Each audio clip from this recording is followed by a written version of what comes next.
Well, the federalization of the Eurozone has been an option left open by a lot of countries like France, like Germany.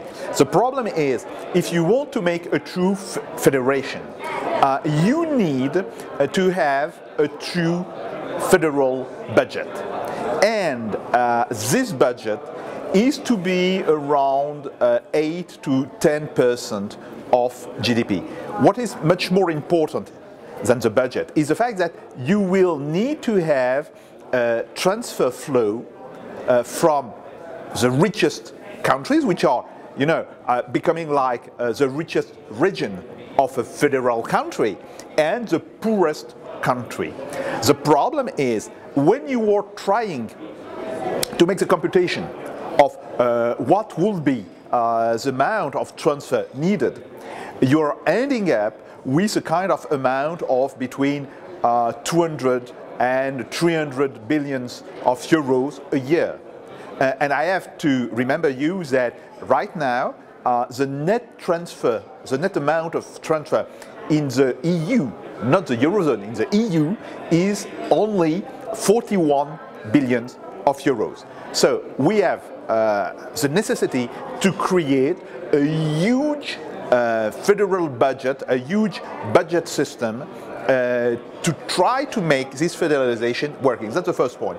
The second point is, well, from what country or from what part of the Eurozone could come this amount of money?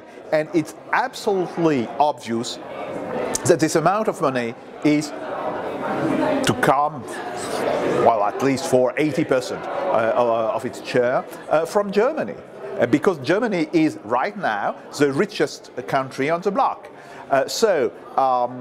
With some colleagues, we made a computation and we ended up with figures between 8% of GDP to 11% of GDP, which has to be paid by Germany every year for maybe 8 to 10 years.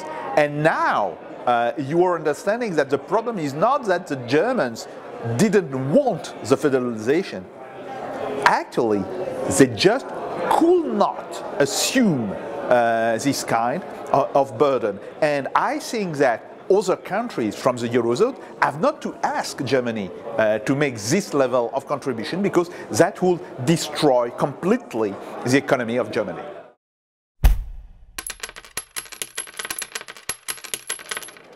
I had a lot of discussion with people which were very close to the founding father of the euro, like Jacques Delors, like Jean-Pierre Ferry and others.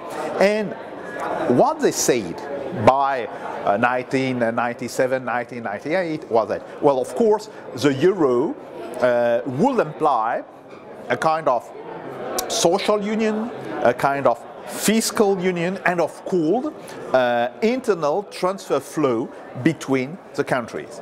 The problem is that from the very beginning we have seen that there was absolutely no chance the social union will be implemented, absolutely no chance that the fiscal union will be implemented, and even less chance that this kind of huge transfer flow could be implemented. So we knew actually from the very beginning that the economic prerequisites for the euro were not functioning.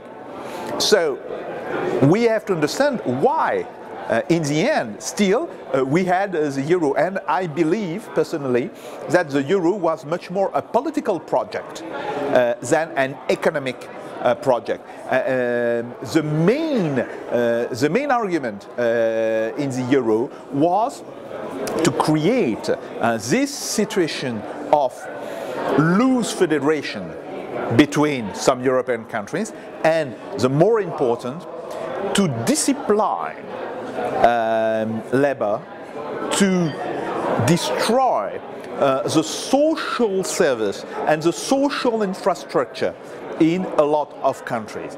And I think that this idea, this political idea, was much more important than any economic idea.